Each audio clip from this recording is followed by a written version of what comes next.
الأطلس الكبير عنوان المغرب، رمز الشموخ والخلود، معقل التاريخ، عرين المقاومة والصمود. جبال الأطلس الكبير حيث تعانق الأرض السماء، فتكلل هاماتها تيجانا مرصعة بدرر ثلجية ناصعة.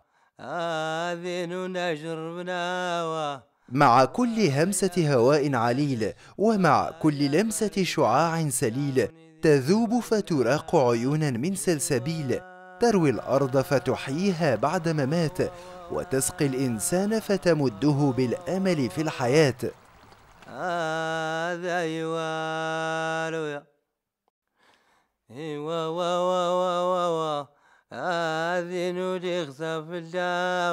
هنا حيث تتزامن الأحداث وتتشابك الذكريات، صورة لالتحام الإنسان وتشبثه بالأرض،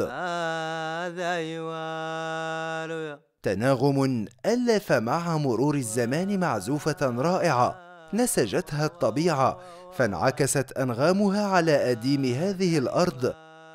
وطبعت نبراتها قسمات هذا الإنسان، فاكتملت الصورة وتجسدت الألحان، وامتزج الإنسان بالزمان والمكان. وهي ما وردي بين النيرين ويولغ الصدايا.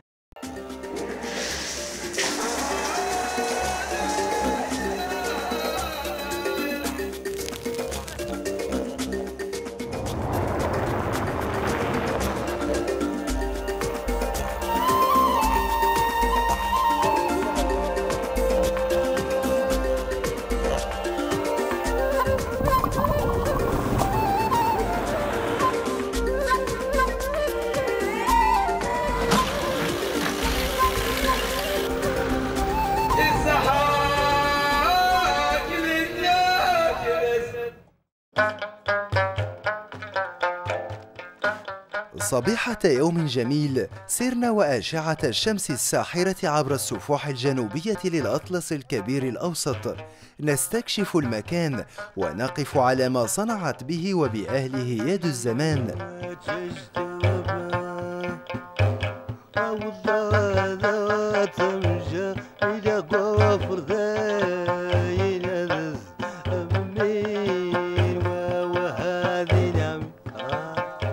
بهذه الربوع التي طالما اتخذها أهل الأطلس منتجعا، وعلى بعد بضع كيلومترات عن قرية تمت التشت المنتمية لدائرة آسول، إحدى دوائر عمالة الراشدية جنوب شرق المغرب الأقصى، حللنا بداية فصل الشتاء البارد ضيوفا على أناس من قبيلة أيت مرغاد، إحدى القبائل الأطلسية العريقة.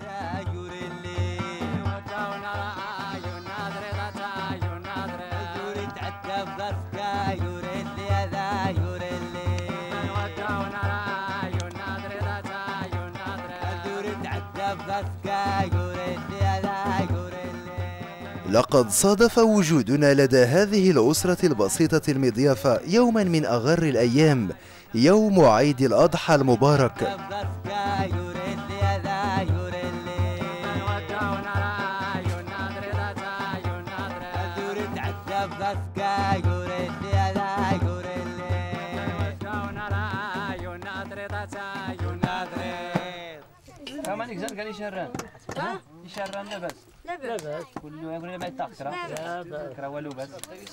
السيد باح إدير دليلنا خلال الرحلة أوصلنا إلى عين المكان وعرفنا على أفراد الأسرة الحاضرين.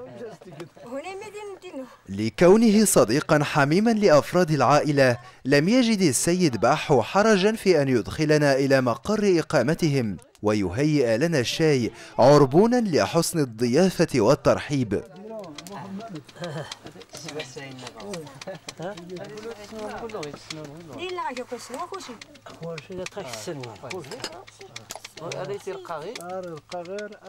تحت خيمة بسيطة منسوجة من شعر الماعز، تبادر السيدة عائشة ربة الأسرة بتهيئ خبز العيد، تساعدها في ذلك بنات أخي زوجها اللواتي يعشن معها تحت سقف واحد منذ وفاة أمهن. واللي فتان يبقى انت وين؟ سانسن ياك السيدة عائشة المتشبثة بتقاليد وعادات أسلافها أبت إلا أن تقدم لأسرتها وجبة خارجة عن المعتاد تميز هذا اليوم. إنها وجبة خاصة تتطلب وقتا وجهدا كبيرين.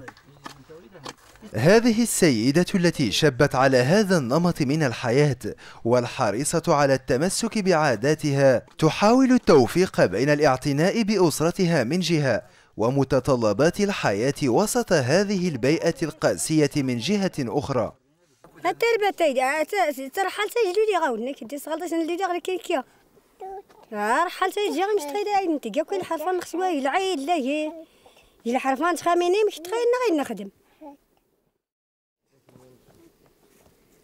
بسم الله دادي تيوض العيدي مش تسري جن نسمر نهشسو نهرشسو ديوي ناظر الحنان عمي شيران ايوا الصباح الدار هنا الصباح جدنا نكر ايوا نسير ديغي فاس نصوت نسير نزيد العافية نصوت نصرق امان ايوا انا سيدار نسير ديال شيران نكاس نتازول نفتيا ايوا انا زيد نفتل الطعام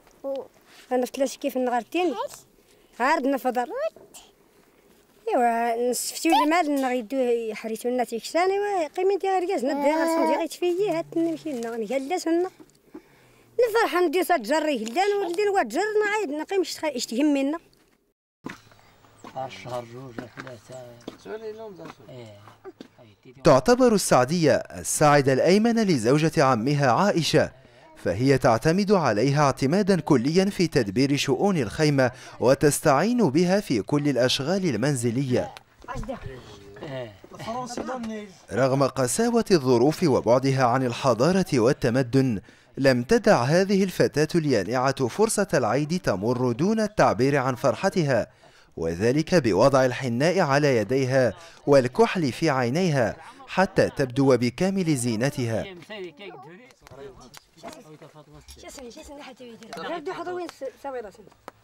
إنها من قامت بتقديم فطور العيد المكون من دقيق مفتول مرفوق بالسمن. فطور الصباح العيد خاص العيد. فطور مميز ليوم مميز. السيقة العيد تسكر الحل تسكر العيد نسنك تخام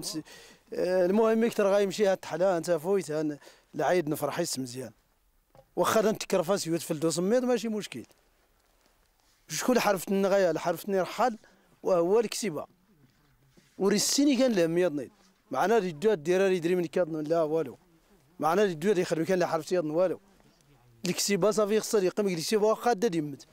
واخا يموت حداها ما حد صايب موالي نشتي ورنيرن يردنا دميت تمزيد يرد تمزيد باش نسكر شنو ما لا زاد فتلت مطوط غير ايه عرفت فتلر ديك الطعام ايه طيب الطعام درنا كرسر وكور دينو هو دينو نكسر خوتي هاي بواتاي ليش والا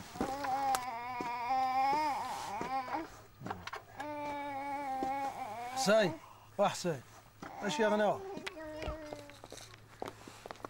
عثمان. بعد عجن كمية كبيرة من الدقيق وتركه يختمر برهة من الزمان، تقوم عائشة بتهيئ مكان لطهيه.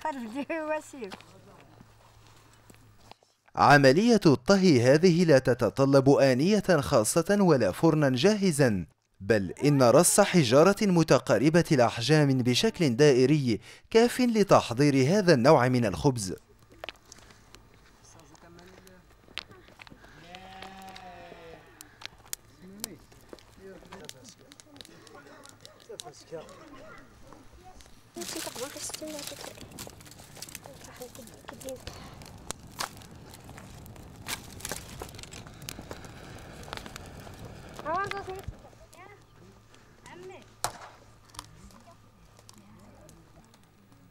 عرفت العقود الأخيرة تحولات مهمة وتراجعا في حياة البداوة والترحال، فقد تقلصت التنقلات الشتوية كثيرا، كما تناقصت أعداد المواشي خاصة بالسفوح الجنوبية للأطلس الكبير الأوسط، وذلك راجع إلى أسباب اقتصادية واجتماعية أهمها ضغط النمو الديمغرافي وانتشار الملكية الخاصة، كما أن الأسر صارت تفضل الإقامة بمراكز سكنية توفر الخدمات الضرورية.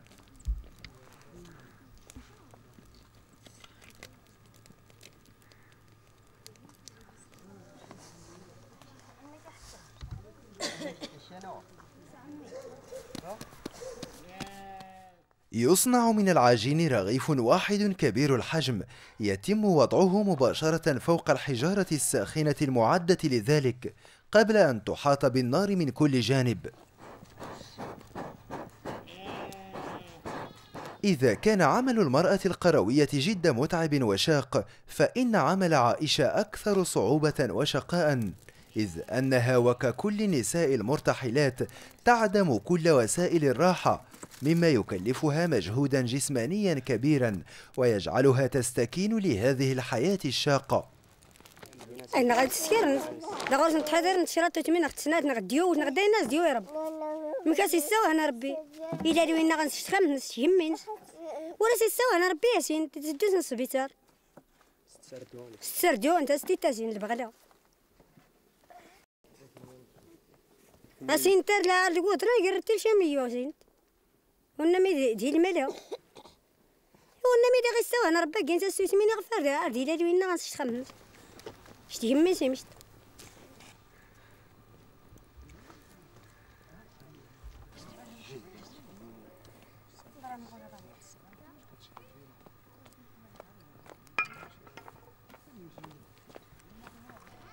ليكتمل الطهي وينضج الرغيف من كل الجوانب تتم تغطيته بالرماد قبل أن يغطى الكل بالجمر.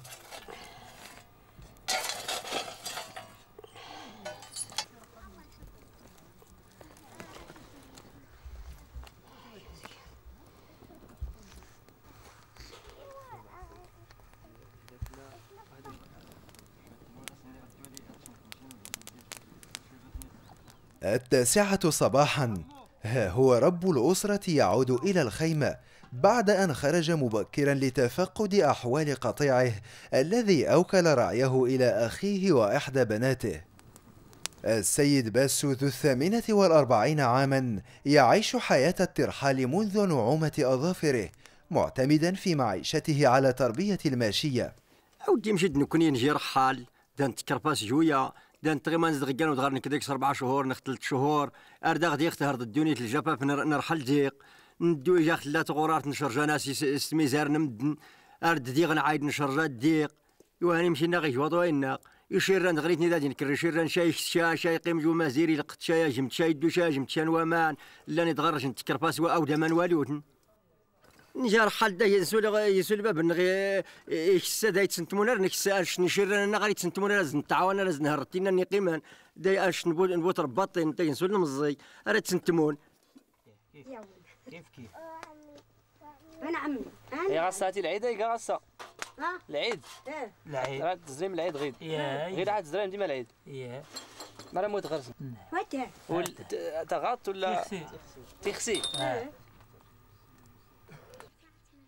بعد عودة السيد باسو آن الآوان لنحر الأضحية، فرب الأسرة هو الملزم بتنفيذ هذه العملية.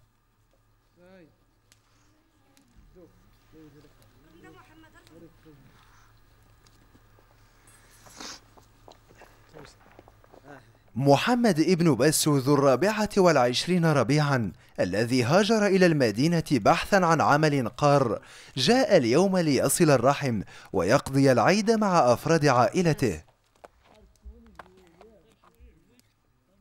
رغم أن هذه الأسرة كغيرها من الرحل تعتمد في عيشها على الثروة الحيوانية، إلا أنها نادرا ما تستهلك لحومها،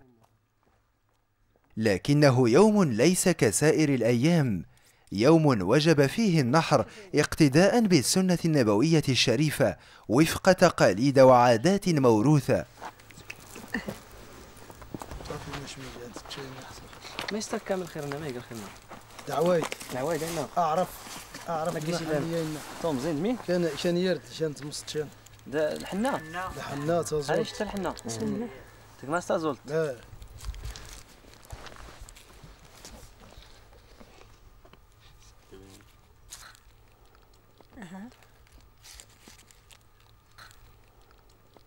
ما خا اللي حست كم تزور ايه العوايد انت ما زيرت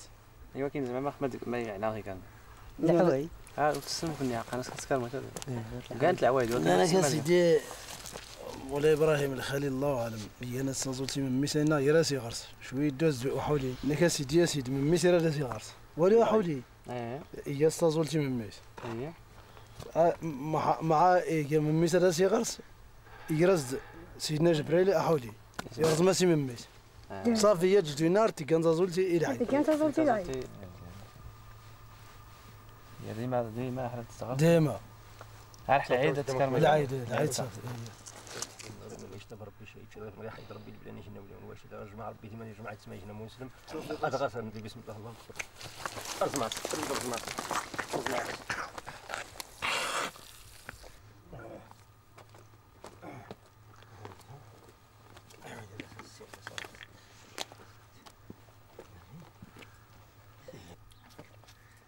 إيش من الملان يرحل لي مشيت تخدم تغيما ندوس غور شارد نشنف غورس ندو ديق صغور ودا غادي نجقود نتخمن معنا يمشي من الملا إيش دي غور وخص يجي نجود غاري مشيت تقيب شي دي شرر نشلقو من نشتقيم يمشي منون يد معنا مرلين يرحل دغيا وين ناخذ الملان يمشي ندو زارسنا الدغورس نكدون دار غور غدونا الغورس نسواتاج نشنف تيوكسمين يمشي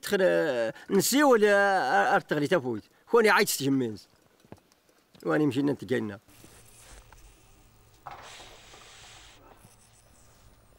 إن إحساس الرحل بأنهم يشكلون عائلة واحدة تقتسم نفس الهموم والمشاغل دفعهم إلى التفكير في إيجاد حل ناجع للتغلب على مشاكلهم اليومية.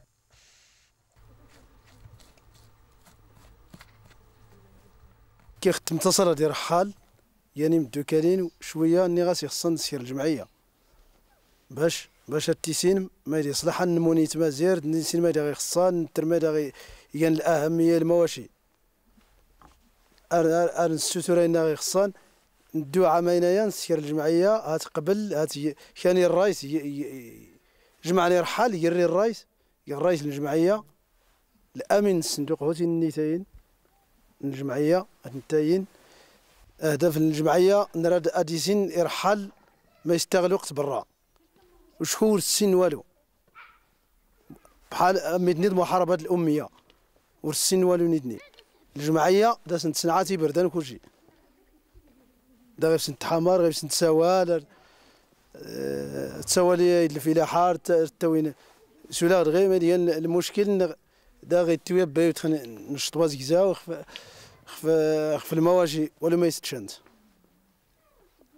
نكوني تما زير توسع مرتخلي سي الجفاف دويت يتبين تبيناك الشجر تبينا وريار الزنزان غير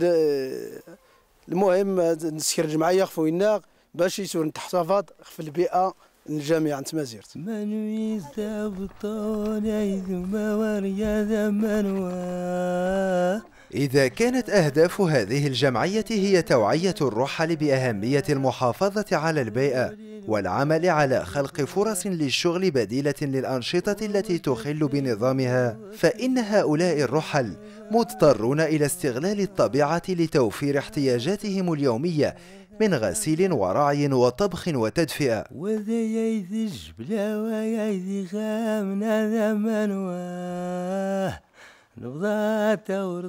إن مناسبة عيد الأضحى هذه واحتفال الرحل بها لا تعفيهم من ممارسة أعمالهم اليومية المعتادة،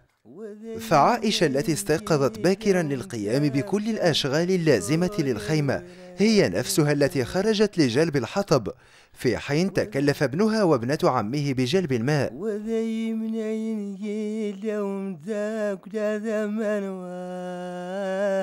نبضات ورصبر غير زورا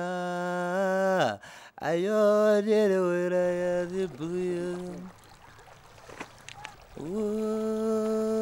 وذينا إذا الشجاع يخافنا زمنواه نبضات ورصبر غير زمنواه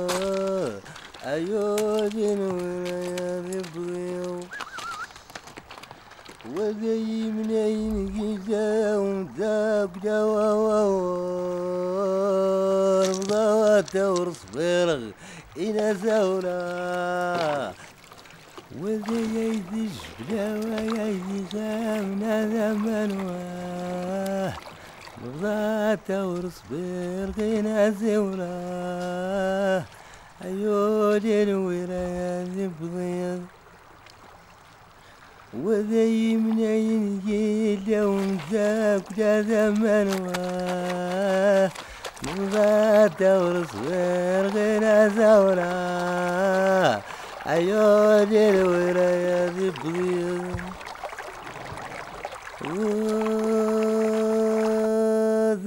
إذا الشجاع يخافنا زمن واه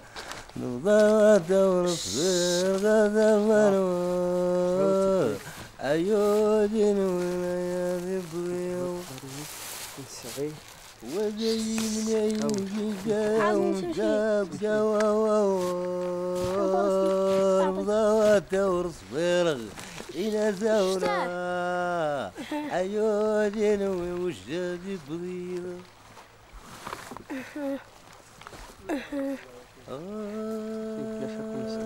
زما خوا وطواني ثم ورجع زمان ضوات ورصبيرغ زمان ويونو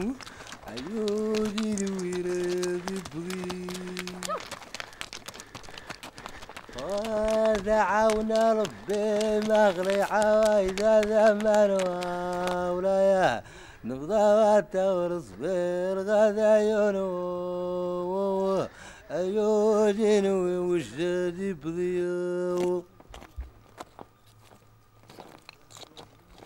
بعد مرور ساعة من الزمان ومن تحت الرماد تقوم السيدة عائشة باستخراج رغيفها الذي اكتمل طهيه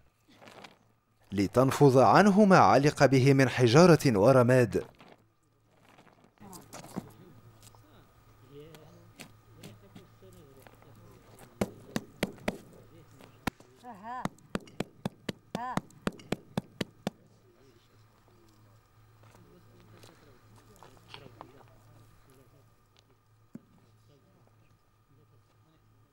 لقد نضج الرغيف واستوى الشواء، وصارت وجبة العيد جاهزة للتقديم في جو احتفالي اختلط فيه الأمل بالواقع المعاش.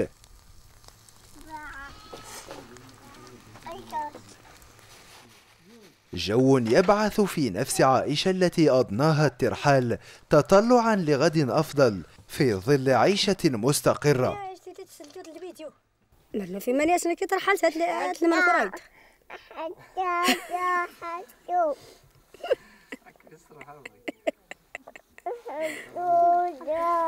يخصا انضج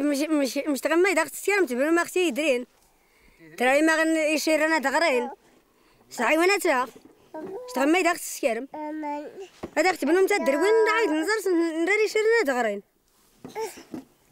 صداج ما معتوق النغاده ديت الدويدم هذا تسعيش ما فدا هذا كون زرسو يتخلى غنطر حاجه ولا ما شتي نسكر ري غاد عادي المعلم مشتي في مديته سيخا استحسن ما تستديم المعلم دغيا ري غادي المعلم مش استديو راه ما خديته سيخا عرفتي راه غدا يجي يوض تي غادي غدا يعوض ربي المن شتي حيعرف.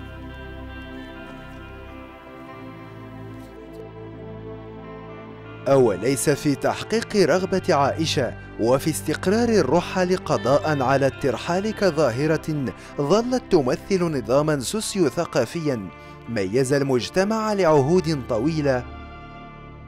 وين غاتنتا ونيتني هات نمشي تخاتي ديال الحرف نسنا ونيتني تخنا نخدم نشسين شاعه ونخشى زمنشان تشفيضنا جمنشان ومن هاتينا غير ديال الحرف. هل تبقى الأشياء على حالها فينعكس الأمر سلبا على جيل بكامله بحرمانه من حقه في العيش الكريم؟